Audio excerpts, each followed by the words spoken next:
Bonjour, je m'appelle Maxime et en juin de cette année, je me suis fait opérer d'une tumeur dans la moelle épinière. Depuis, je suis tétraplégique incomplet et j'aimerais vous partager mon histoire, et ce pour plusieurs raisons. La première, et la raison la plus importante pour moi, c'est de partager à toutes ces personnes qui ont ou qui dans le futur traverseront des épreuves difficiles, des épreuves similaires, pour que collectivement on se sente moins seul. Les quelques témoignages que j'ai pu voir avant et même après mon opération, de personnes qui témoignaient sur la maladie ou des épreuves telles que j'ai pu vivre après, m'ont fait énormément de bien et me font toujours un bien fou, même aujourd'hui quand j'en écoute. Alors si je peux apporter ma petite pierre à l'édifice et que si je peux aider ne serait-ce qu'une seule personne à se sentir un petit peu mieux, alors j'aurai tout gagné. La deuxième, ce serait pour partager à toutes ces personnes qui ne sont pas malades, les amis, la famille, parce qu'au final, c'est eux qui sont le plus nombreux, les aider à essayer de comprendre tout ce que la maladie implique et donner mon avis sur comment être présent de la meilleure façon. Et la dernière raison, ce serait pour parler de handicap invisible, parce que je trouve qu'on n'en parle pas assez. Bien sûr, il y a des gens qui en parlent, mais il y a aussi beaucoup de gens qui ne savent pas ce que c'est et qui minimisent la chose. Parce que oui, quand on part de l'hôpital, le combat n'est pas forcément terminé et c'est pas parce que ça se voit pas que c'est pas difficile à vivre. En janvier 2024, j'ai fait une très grosse crise de douleur dans le haut du dos.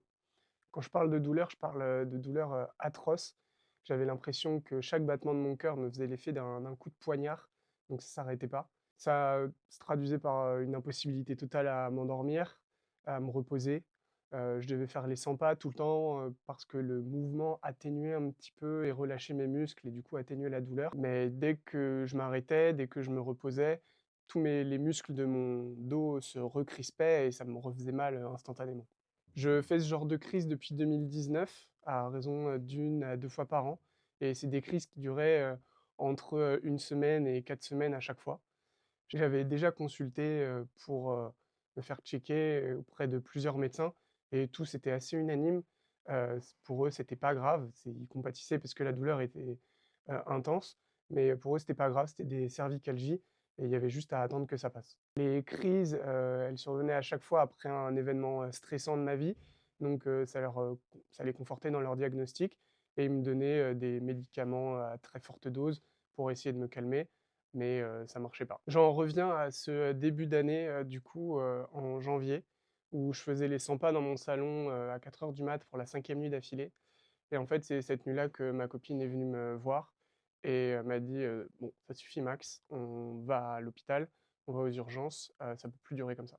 On arrive à l'hôpital, et comme d'habitude, ils sont pas inquiétés. Ils vont pour me dire le même diagnostic, mais ma compagne insiste et dit que c'est vraiment pas normal et que, elle veut qu'on fasse, autre chose.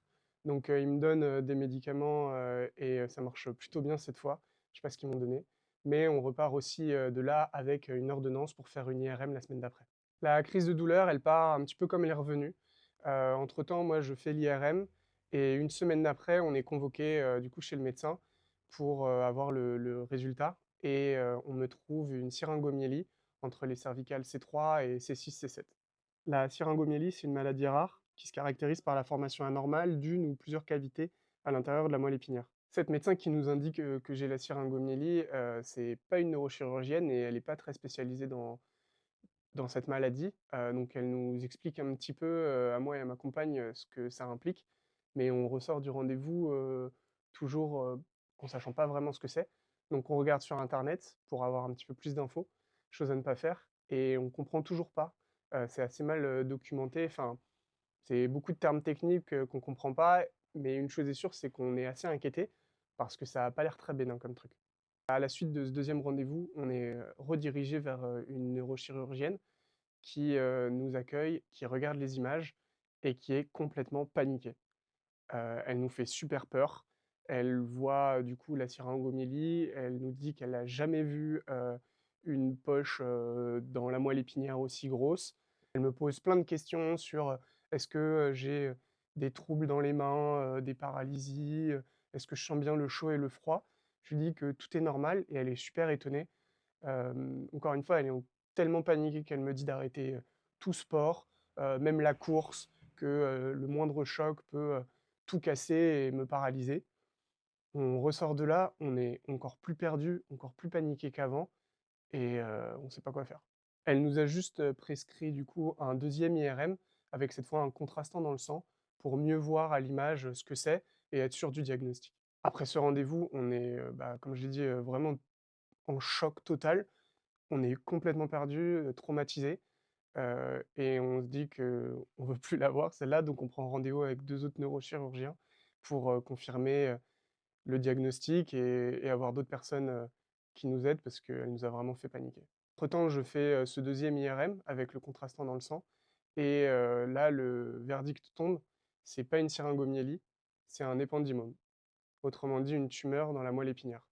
Quand on reçoit le compte rendu de cette IRM par internet, on est, tous les 2 avec ma compagne à la maison et là, on lit et on tombe sur le mot, tumeur et là, le monde s'arrête. On se sent totalement impuissant, on comprend pas ce qui nous arrive. Si on était déjà perdu, là, on l'est encore plus. Quelque temps après, on se rend au rendez-vous avec le deuxième neurochirurgien qui nous explique ce que c'est qu'un épendymome. Il m'explique qu'au vu de la taille de la tumeur et du fait que j'ai pas de symptômes apparents, il estime que la tumeur, doit être là, dans ma moelle épinière depuis, au moins une dizaine d'années, si ce n'est plus, et qu'elle grandit, très, très doucement, ce qui a permis à ma moelle épinière, en fait, de s'adapter, mais que là, on arrive au bout et qu'il va falloir opérer, pour, l'enlever. Le hic, c'est que l'opération comprend un risque. Le risque, c'est que pendant l'opération, pendant qu'il m'enlève la tumeur, le neurochirurgien touche, certains nerfs et les endommage, définitivement et que je me réveille, tétraplégique, directement. Là, il y a un faux dilemme qui s'installe. Soit, je me fais opérer maintenant avec, un risque, d'être tétraplégique, directement, soit, je vis encore en bonne santé pendant 5 à 10 ans, mais il y a la tétraplégie à terme qui est d'assurer. Là, je comprends vraiment, vraiment pas ce qui m'arrive. Avec du recul, je sais pas comment j'ai fait pour pas m'effondrer. Je crois qu'il y avait beaucoup de d'incompréhension, c'est peut-être ce qui a aidé. Je vois quand même le troisième neurochirurgien et au final, je décide que ce soit lui qui m'opère. Je souhaite à personne de vivre ce genre de rendez-vous où, on comprend que tout notre monde, bascule, quoi.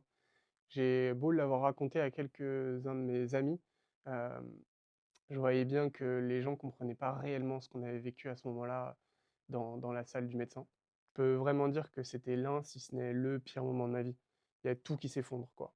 De mon côté, je commence à prévenir de plus en plus les gens, et c'est compliqué d'expliquer, la situation parce que même moi, je comprends pas réellement, ce qui m'attend, quoi. J'ai 1000 questions en tête et j'ai 900 réponses, mais j'en ai encore, 100 de pas répondues et du coup, ça rend la chose difficile à comprendre pour les gens à qui je l'explique et je vois, bien que encore une fois, ils comprennent pas, et là, il y a des premiers commentaires qui commencent à apparaître et qui me font vraiment beaucoup de mal. Les remarques comme, «T'inquiète pas, ça va bien se passer», ce genre de remarques, ça me blesse encore aujourd'hui. Je sais que c'est pas dit par méchanceté, qu'il y a quand même de la bienveillance derrière et que c'est juste maladroit.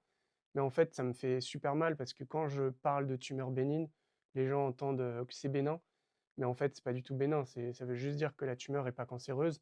Alors oui, j'ai de la chance que ce soit pas un cancer, mais j'ai pas de la chance que ce soit une tumeur dans la moelle épinière. À ce moment-là, on est en mars, et moi j'ai quelques mariages, anniversaires de prévus et les neurochirurgiens me disent qu'il faut opérer, mais qu'on n'est pas pressé. Mais en fait, ils me disent quand même qu'il faut opérer avant l'été. Donc je décide de prendre, avril et mai pour profiter une dernière fois de ma vie en bonne santé, et de me faire vraiment opérer, fin juin. Pendant ces mois d'attente, je pourrais pas dire avec précision ce que je ressentais, mais ce que je peux dire, c'est que je me sentais complètement démuni, perdu, seul. Quand je dis seul, je dis pas, seul, moi, tout seul, Maxime. Il y avait ma compagne, il y avait ma mère, mes parents, et quelques amis très, très, très, très proches. Mais même ce petit cercle, en fait, on se sentait super seul.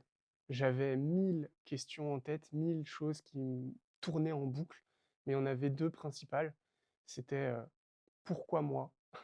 En fait, on se sent, invincible dans la vie, souvent. On pense que c'est toujours aux autres que ça va arriver et jamais à nous. Mais là, en fait, j'ai réalisé que non, ça peut aussi m'arriver à moi. Et la deuxième, c'est que dans quelques mois, toute ma vie va changer et que même si ça se passe bien, il y a peut-être une probabilité de risque que je finisse toute ma vie en fauteuil. En plus, entre mes crises de douleur, vraiment je me sentais en pleine forme, quoi.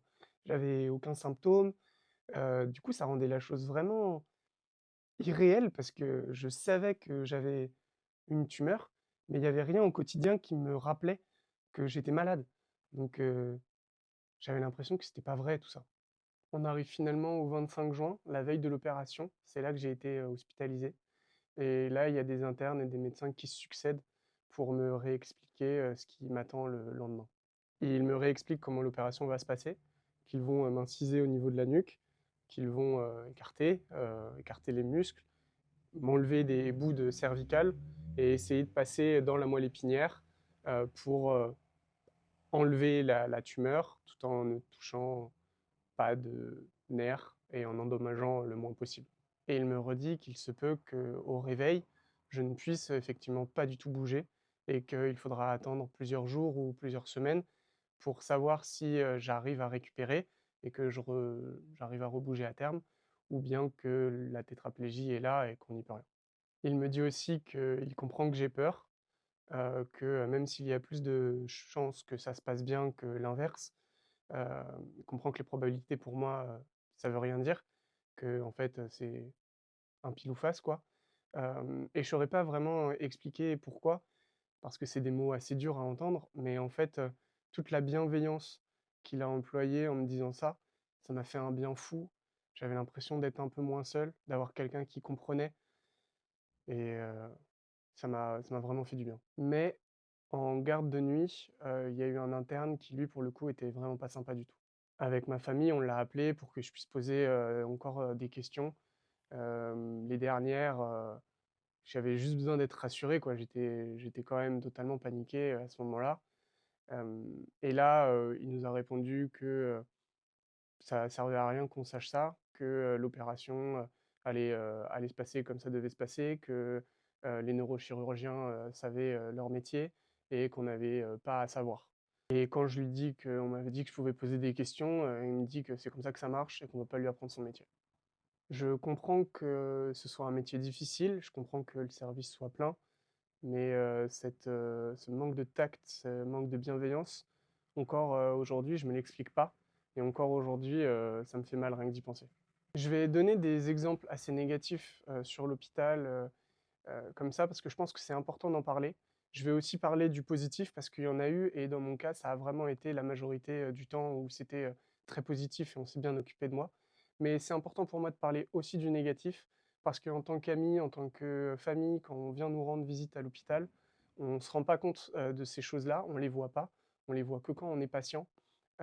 Et dans cette, vidéo, j'ai vraiment envie qu'on se rende compte ce que ça implique qu'être patient, quoi. Arrive 22 heures, mes proches doivent partir et là, je me retrouve tout seul dans cette chambre d'hôpital et il y a un nouveau, niveau de réalisation qui s'abat sur moi. Demain, toute ta vie change. Je sais pas comment j'ai fait pour, m'endormir, mais j'ai réussi à dormir quelques heures. Je me suis réveillé à 5 heures du matin, j'ai pris ma douche à la bétadine, j'ai mis ma blouse de patient et puis j'ai attendu qu'on vienne me chercher. On est venu me chercher, on m'a mis sur un brancard, on m'a fait descendre de quelques étages. Je suis arrivé dans une salle, d'opération ou pré-opération, je ne sais pas, là ça a commencé à fourmiller de monde, hem et la seule chose en fait, la dernière chose dont je me souvienne, c'est, l'anesthésiste qui a été, adorable avec moi et qui m'a fait me visualiser dans un endroit, reposant que j'aimais bien et qui m'a dit de compter jusqu'à 10 et là, tout ce que je me souviens, c'est d'avoir compté 1, 2, 3, 4 et puis plus rien. Et là, fast forward, on me crie dessus, on me dit, «Monsieur, monsieur, réveillez-vous, levez la jambe droite, levez la jambe droite!» Alors, je comprends que l'opération s'est terminée, que je suis en train de me réveiller et j'essaye de bouger la jambe droite, j'essaye de bouger la jambe gauche, pareil pour les bras et en fait, il y a aucun contrôle, mais j'arrive à un petit peu les bouger, quoi. Et là, dans ma tête, je suis super content, je suis tout euphorique. Je me dis, «Bah, c'est bon en fait, je suis pas tétraplégique». On me ramène, dans ma chambre au bout de quelques heures quand je suis sorti de la salle de réveil. Après, il y a mes proches qui, mettent un petit peu de temps, aussi à venir et moi, je passe une super soirée. Je me je me dis juste, «C'est bon, je suis pas tétraplégique». Je pense qu'il y avait aussi, l'anesthésie, qui était encore présente et qui m'aidait à être complètement shooté, mais je passe vraiment une super soirée. Le lendemain, par contre, c'est autre chose. Je réalise, mon état, que, ouais, j'ai réussi à lever un peu, mes membres, mais en fait, j'ai aucun contrôle dessus, que je sens pas mon corps. On peut me toucher, je le sens pas. Je sens pas où il est dans l'espace. Je peux rien faire. Je peux pas appeler, les infirmières, je peux pas appuyer sur le bouton, de la télécommande. Il faut savoir qu'à l'hôpital, tous les patients ont une télécommande dans leur lit pour, faire les réglages du lit, mais aussi avec un gros bouton rouge dessus, pour, quand on appuie dessus, appeler, de l'aide quoi et que les aides-soignants et infirmières puissent venir nous aider. On a aussi dans les toilettes une corde pour, quand on tire dessus, c'est pareil, ça envoie un signal, pour demander de l'aide. Et là, je suis dans mon lit, je peux pas bouger, heu, j'ai soif, j'ai les épaules qui me grattent, j'ai les yeux qui me brûlent parce que la bétadine qui était dans mes cheveux avait pas été très bien lavée et qu'avec la sueur, ça coule, dans mes yeux. Je peux rien faire, je peux même pas demander de l'aide, je suis démuni. Bien sûr, il y a quand même quelqu'un qui vient, on m'apporte, mon petit déjeuner et je demande à ce qu'on mette la télé. On rigole un petit peu avec l'aide-soignante, mais quand elle part, bah, en fait, la télé, change de programme, ce qui est normal. Ça me plaît pas et là, je me rends compte que je peux pas changer la chaîne. J'ai une sonde urinaire aussi que je sens même pas, mais il y a plein de petits éléments comme ça, enfin des petits, pas si petits que ça, qui me font me rendre compte de mon manque total d'autonomie, quoi. Les premiers jours, on me nettoyait à la lingette parce que j'avais vraiment pas le droit de bouger, mais au bout d'un certain temps, on m'a fait prendre ma première douche et même si je sais que c'est leur métier et que c'est tout à fait, normal, pour les infirmières et surtout aides-soignantes de faire prendre la douche à quelqu'un, moi, c'était la première fois que je me retrouvais tout nu, surtout que je pouvais pas bouger, hem et toute cette expérience, cette première douche, elle m'a paru super bizarre et encore bizarre, c'est un mot qui est beaucoup trop faible. Je sentais pas qu'on me frottait, je sentais pas l'eau sur ma peau, je sentais pas la température de l'eau. Pourtant j'avais une impression intérieure d'avoir tout le temps froid. L'aide-soignante a mis, l'eau à fond à chaud et je sentais pas la différence, quoi. Donc ça se trouve, on était en train de me brûler, je savais pas, quoi. Je sentais rien. La première semaine au service neurochirurgie, c'était vraiment l'ennui total. C'était vraiment dur, j'avais rien à faire et je pouvais rien faire. Je me réveillais, j'attendais qu'on vienne s'occuper de moi et ça pouvait durer, quelques minutes comme ça pouvait, durer quelques heures en fonction de quand je me levais. Beaucoup d'ennui.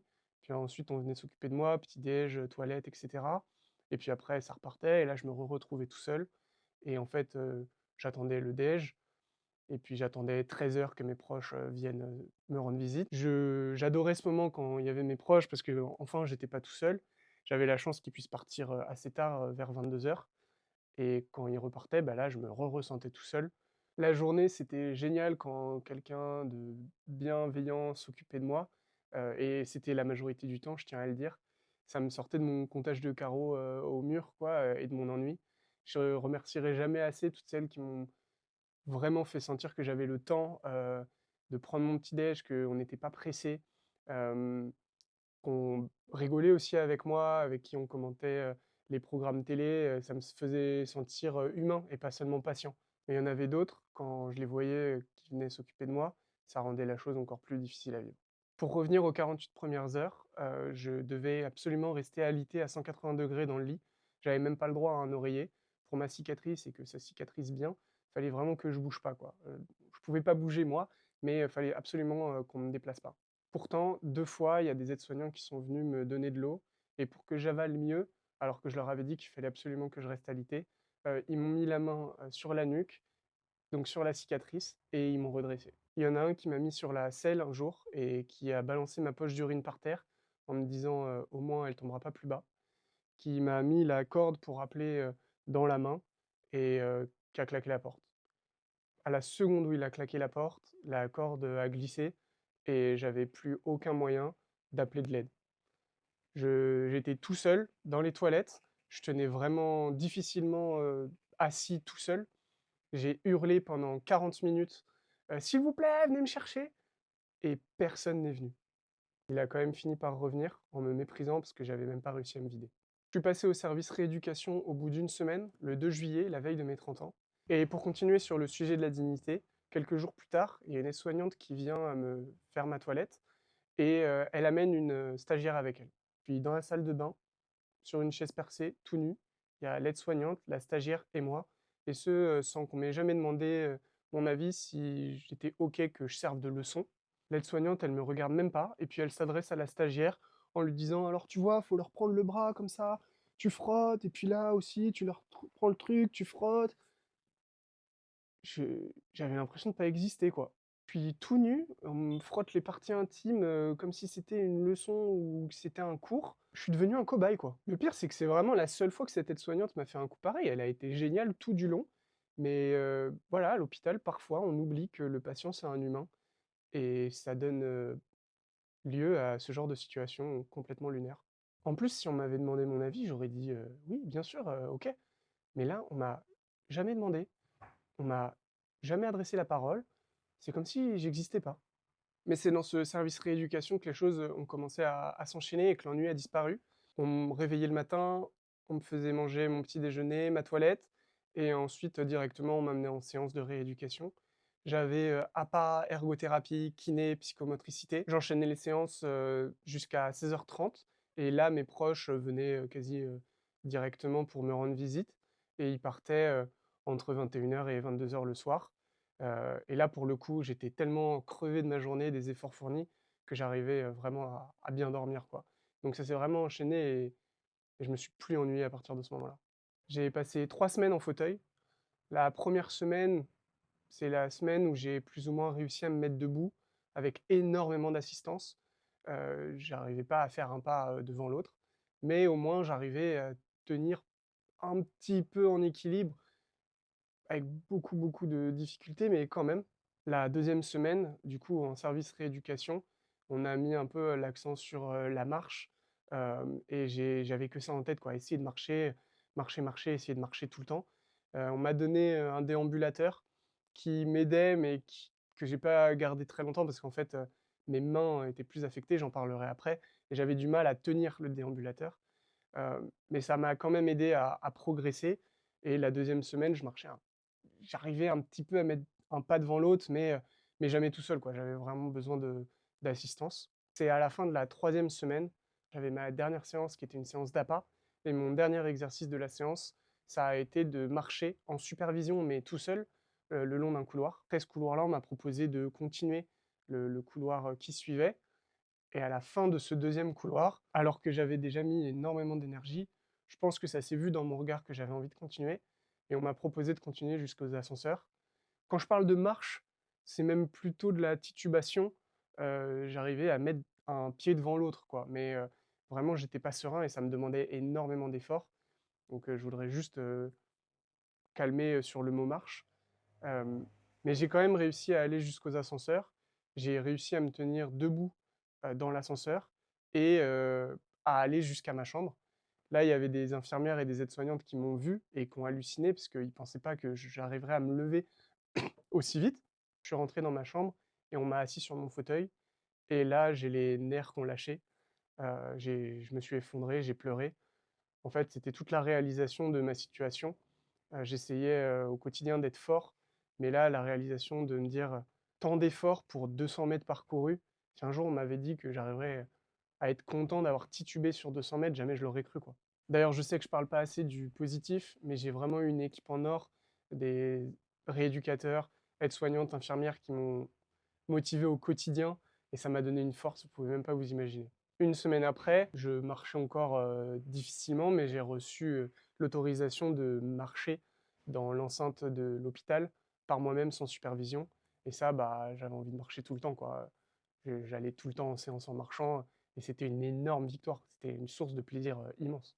Mes membres supérieurs, par contre, ont été beaucoup plus affectés. Pour que vous vous rendiez compte, après l'opération, on peut vraiment tirer une barre au-dessus de mes pectoraux, horizontales, et tout ce qui est au-dessus, est comme avant, mais tout ce qui est, en dessous a été affecté. J'ai compris petit à petit qu'il y avait plusieurs degrés, plusieurs niveaux dans la tétraplégie et que moi, ce que j'appelle tétraplégie depuis le début de ce témoignage et même, en fait, depuis le début de l'année, c'est une tétraplégie complète, donc incapacité totale à bouger, quoi que ce soit, les 4 membres. Mais que dans mon cas, même si j'arrive à marcher et à bouger un petit peu, les bras, en fait, je suis quand même tétraplégique, incomplet, mais je suis quand même tétraplégique. Et la première fois que je l'ai su, qu'on m'a appelé tétraplégique, ça m'a fait bizarre et en même temps, ça m'a fait du bien parce que je pouvais mettre un mot sur, ma difficulté à bouger. J'ai aussi compris la différence entre motricité et sensibilité. Il se trouve que les nerfs sensitifs et les nerfs moteurs sont à des endroits bien distincts dans la moelle épinière et que pour m'enlever la tumeur, ils ont dû passer par les nerfs sensitifs. Et donc, à force, ça a peut-être dû être un petit peu plus endommagé que les nerfs moteurs, même si j'ai quand même des troubles moteurs, la sensibilité a été plus affectée. Autrement dit, oui, j'arrive à bouger, mais j'ai perdu le sens du toucher, et c'est ce qu'on appelle l'hypoesthésie. Et sans toucher, c'est impossible, d'attraper les objets parce qu'on les sent pas. Hem, Dans le noir, j'ai l'impression d'être dans l'espace, quoi. Je sentais même pas mon dos à un moment et du coup, j'avais l'impression de flotter quand j'étais dans le noir et quand j'essayais de toucher ce qui était autour de moi, je me référais juste à mon ouïe, du coup, au bruit que ça faisait parce que je différenciais pas le vide de, mon matelas. Même encore maintenant, je sens pas quand je me tape la main, quelque part. Il m'arrive très fréquemment de me réveiller avec, des bleus sur la main et de pas savoir comment c'est arrivé là. Parce qu'en fait, dans mon quotidien, parfois je tape, sans m'en rendre compte des objets et je me fais mal sans le savoir. Donc je dois faire en permanence, attention. Et quand il y a des gens, qui partagent, du temps avec moi, maintenant que je suis sorti de l'hôpital, même encore maintenant, en fait, je compense vachement avec l'ouïe et la vision surtout. Et du coup, les gens parfois me demandent: «Ah mais, tu t'en sors super bien et tout». Mais en fait, si je ferme les yeux, je ne sais pas ce que je touche et du coup, je ne sais pas quelle pression mettre sur les objets. Quand je prends, aujourd'hui, j'arrive par exemple à prendre une bouteille d'eau dans la main, mais je suis en constante pression à fond parce que j'ai l'impression que si j'appuie pas, super fort, je ne sais pas quelle pression mettre et du coup, je lâche les bouteilles, quoi. Il y a des exemples, un peu marrants qui m'arrivent quand je vais faire mes courses, je peux pas tenir mon sac plastique, dans la main sans le regarder parce que, il se peut que je marche et que je me rende compte que 100 mètres plus tard que j'ai fait tomber mon sac. Si je l'ai pas entendu, j'aurais toujours l'impression d'avoir quelque chose dans la main. Mais comme si je regarde pas, peut-être que mes doigts se sont ouverts, je le saurais même pas, quoi. C'est quelque chose qui est très frustrant à vivre, d'autant plus que c'est, impossible à expliquer tant qu'on l'a pas vécu. On m'a dit que d'autres patients atteints d'hypoesthésie exprimaient cette même frustration de ne pas pouvoir expliquer, ce qu'ils ressentent et qu'en fait, il n'y avait pas de mots, qui avaient été inventés pour expliquer ça. Pour ma part, ça me procure un sentiment de solitude parfois parce que, même dans mon entourage super proche, des gens super bienveillants qui essayent, de comprendre, en fait, même moi, j'arrive pas à comprendre, ce manque de toucher et donc j'arrive pas à l'expliquer et donc forcément, même s'il y a toute la bonne volonté du monde, en face pour essayer de comprendre, en fait, c'est une situation qui est impossible. On ne pourra jamais, comprendre tant qu'on l'a pas vécu. Hem Et pour ma part, j'ai pas encore eu de discussion avec des gens atteints d'hypoesthésie, donc je me sens seul parfois dans mon monde, à ce niveau-là. Je parle beaucoup de mes bras et de mes mains, sur le sujet de la sensibilité, mais il faut savoir qu'en dessous de cette ligne dont j'ai parlé tout à l'heure, tout a été affecté. Oui, j'arrive à marcher, mais je sens beaucoup moins, dans mes jambes. Donc il s'avère que la sensibilité dans les jambes n'est pas très importante pour réussir à faire les choses du quotidien, mais il y a des endroits, dans le corps qui sont beaucoup plus handicapants tout de suite quand on a moins de sensibilité. Et là, je vais parler d'un sujet qui est un petit peu, trop personnel pour, certaines personnes, mais qui pour moi est super, important d'en parler parce que je trouve qu'on n'en parle pas assez. Ce sujet, c'est la sexualité. J'ai retrouvé des érections au bout d'une dizaine de jours, ce qui était, apparemment, très rapide et surtout pas du tout gagné, parce que oui, ça aurait pu ne jamais refonctionner et en plus de ça, j'ai ma libido qui est revenue, très rapidement. Problème, parce que je vous ai dit que je ne sentais pas ma sonde urinaire, donc imaginez si je ne sens pas ma sonde, je n'ai pas la sensation pour ressentir du plaisir non plus et ça me frustrait énormément parce que j'avais envie d'avoir un orgasme, mais c'était impossible, quoi. J'en ai parlé avec les médecins qui m'ont dit que jusqu'à 6 mois, c'était quelque chose d'assez, normal de pas retrouver, de sensations à ce niveau-là et du coup de pas pouvoir avoir, d'éjaculation, d'orgasme, et cetera. Alors, oui, ils étaient pas inquiets, mais moi ça résout pas mon problème. J'avais vraiment envie quoi et on me disait qu'il fallait attendre quoi. Ils m'ont aussi dit qu'en général les patients, n'en parlaient pas, et que surtout, selon eux, la libido revenait, bien plus tard. Donc j'étais, limite, un cas un peu particulier quoi. Moi, je sais pas encore aujourd'hui si c'est de la pudeur de la part des patients qui n'en parlent pas parce qu'ils ont pas envie de parler de ça, ou si c'est que réellement la libido ne revient pas. Je pense qu'à un moment la libido revient et que, c'est très frustrant. Mais bon, il y avait un truc où moi j'avais vraiment envie qu'on en parle et qu'on adresse, le sujet tout de suite. En plus, il faut savoir, que, un rendez-vous avec un sexologue spécialisé, c'est 6 à 8 mois d'attente et donc je voulais pas attendre 6 mois pour ensuite savoir que bon, bah, ça enfin, qu'on me dise que ça marchait pas et que du coup, oui, il fallait prendre rendez-vous et l'avoir que 6 à 8 mois plus tard et passer, plus d'une année, sans réponse, quoi.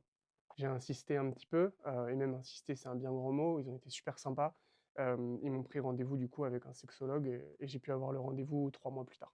Et puis on me disait sans cesse qu'il fallait être assidu sur, la rééducation de la sensibilité, que fallait que je touche des matières, souvent pour que ça revienne et cetera. Mais, par contre pour, ce sujet de la sexualité, que ça pouvait attendre. Du coup, moi j'étais vraiment pas d'accord, et j'ai sûrement tort, je suis pas médecin, mais j'étais vraiment pas d'accord. Je voulais qu'on l'adresse, tout de suite, quoi. Toutes les nuits, ça m'empêchait de dormir, ça me réveillait en plein milieu de la nuit quand j'arrivais à dormir. Je sentais rien, dans mon entrejambe, mes mains, non plus, j'arrivais rien à attraper, à l'époque. Donc bon, bah, pour se faire plaisir, c'est impossible, quoi. En plus de ça, à 2, 3, 4 heures du mat, il y a parfois des dames de ménage, qui, viennent, changer, les poubelles, et puis, qui allument, la lumière, sans toquer. Il y a, des infirmières et aides-soignantes la nuit qui parfois, parlent super fort d'un bout à l'autre du couloir.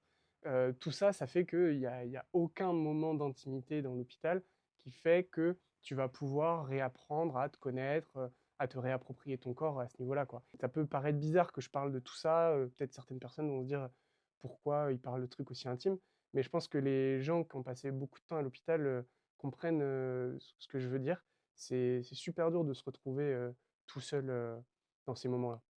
Enfin bref, revenons à la rééducation. Tous les jours, j'avais 3 à 4 séances. Très rapidement, j'en ai demandé même des supplémentaires, surtout d'ergothérapie pour remettre l'accent sur, les bras, les mains et le retour de l'autonomie. Il n'y avait pas un jour où j'avais pas envie d'aller en séance. Au contraire, j'ai même demandé des séances supplémentaires. Je gardais le sourire au quotidien et cetera, mais ça n'empêchait pas, la difficulté de la situation. C'est à partir du moment où j'ai réussi à me mettre debout et que j'ai commencé un peu à marcher, que les commentaires, difficiles à digérer sont arrivés. J'avais beau rester super positif, quand on venait me rendre visite à l'hôpital et qu'on me demandait comment ça allait, bah, bien sûr, je racontais tous mes progrès, mais je disais aussi que c'était difficile à vivre, quoi. Et là, je me suis pris, des genres de remarques comme, «Oh mais regarde, t'arrives à marcher, ça aurait pu être pire, faut pas te plaindre. Non mais ça va aller, t'inquiète pas, là tu veux tout, tout de suite, c'est pas possible. Tu sais, tu vas peut-être pas tout récupérer, hein, va falloir que tu t'y fasses. Oh mais regarde ça, tu y arrivais pas il y a une semaine, faut pas être triste, tu vas y arriver, t'inquiète». C'est une grande raison pour laquelle je fais cette vidéo d'ailleurs. Je sais que ça part d'un bon sentiment. Je sais aussi que moi-même, il m'est arrivé, dans le passé, de faire ce genre de remarques, parce qu'en fait, tant qu'on n'est pas passé par là, on ne sait pas comment réagir. Alors si vous souhaitez rendre, visite à un ami, à de la famille, mon conseil, ce serait vraiment d'écouter en premier lieu et de pas forcément arriver avec, des solutions à donner. Souvent, on n'en a pas besoin. Mais si vous arrivez et que vous posez la question: «Comment ça va?» heu, on va pas vous dire, que ça va, forcément. Il y a trop de trucs qui vont pas, en fait. Si on vous dit: «Ça va», juste comme ça, on vous répond pas réellement.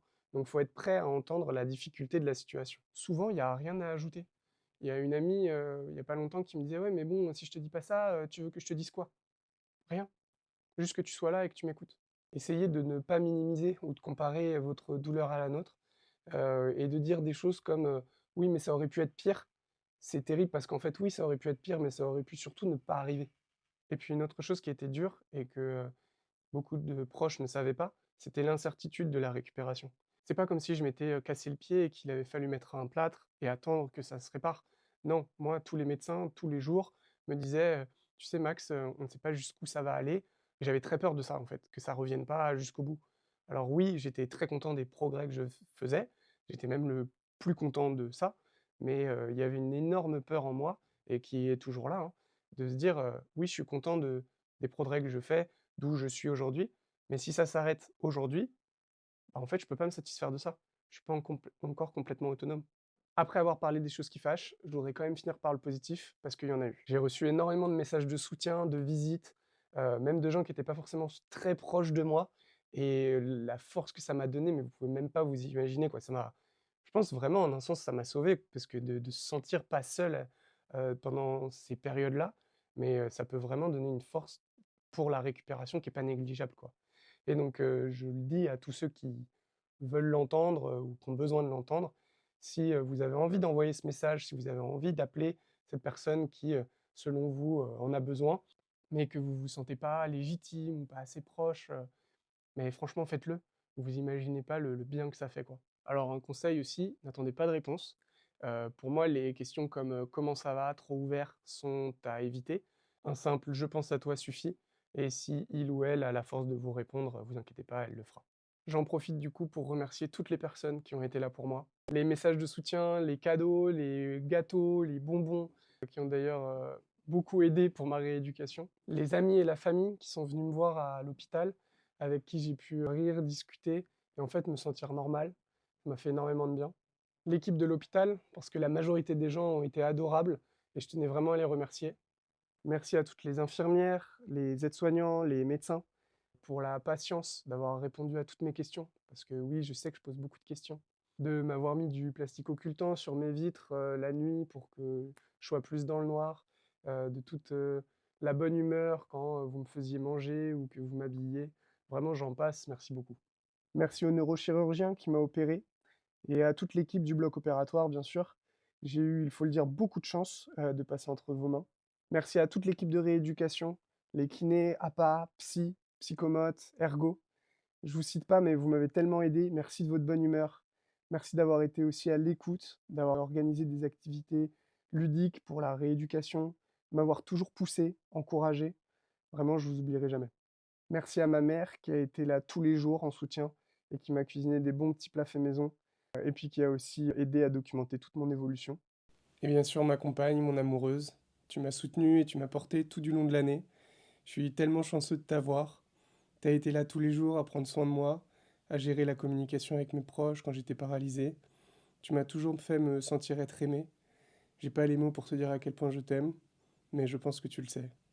J'ai beaucoup parlé de l'impact du moral, sur la rééducation avec les soignants, et tous étaient assez d'accord. Quand on est positif, en général, on récupère mieux. Mais pour être positif, une des composantes, je pense, c'est d'être bien entouré. Et moi, j'ai été super bien entouré. Donc, encore une fois, merci à tous. Aujourd'hui, je marche, je souris et je semble aller bien. La plupart du temps, c'est vrai, vous inquiétez pas. Mais ce que vous ne voyez pas, c'est que je n'arrive plus à écrire. Je n'arrive plus à sentir la main de ma compagne quand je lui tiens la main dans la rue. J'ai peur de m'ébouillanter, j'ai peur de me couper quand je cuisine, j'ai peur de faire tomber ma clé, dans la bouche d'égout qui est en dessous de ma porte, d'entrée quand je rentre chez moi, et j'en passe. C'est ça qu'on appelle un handicap invisible. Ce n'est pas parce que je garde le sourire que tout va bien. C'est pas fini pour moi, c'est un combat quotidien. J'ai encore des mois, voire même des années de rééducation, mais je lâcherai pas.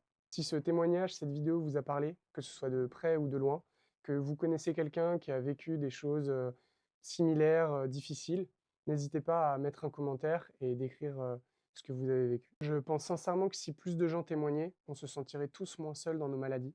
Oui, ce sont des maladies rares, mais des maladies rares, il y en a plein. Et si, toutes les personnes atteintes de maladies rares communiquaient, dans les symptômes, ce serait différent, mais la façon de le vivre, je suis sûr qu'il y a quelque chose de commun et ça pourrait aider beaucoup de gens. Bien sûr, je ne veux culpabiliser personne, je sais que c'est pas facile. J'ai stressé pendant des jours, même des semaines avant le tournage de cette vidéo, en me disant: «Est-ce que c'est vraiment une bonne idée? Est-ce que les gens vont pas s'en foutre? Pourquoi tu t'étales comme ça? Pourquoi tu parles autant de toi?» Mais au final, je pense que c'est vraiment important. Je comprends que vous n'ayez pas le même, besoin que moi, mais j'espère en tout cas que, j'ai pu aider quelques personnes, par ce témoignage. Merci de m'avoir écouté. J'espère que mon histoire vous aidera à mieux comprendre les autres, même quand vous ne voyez pas ce qu'ils traversent.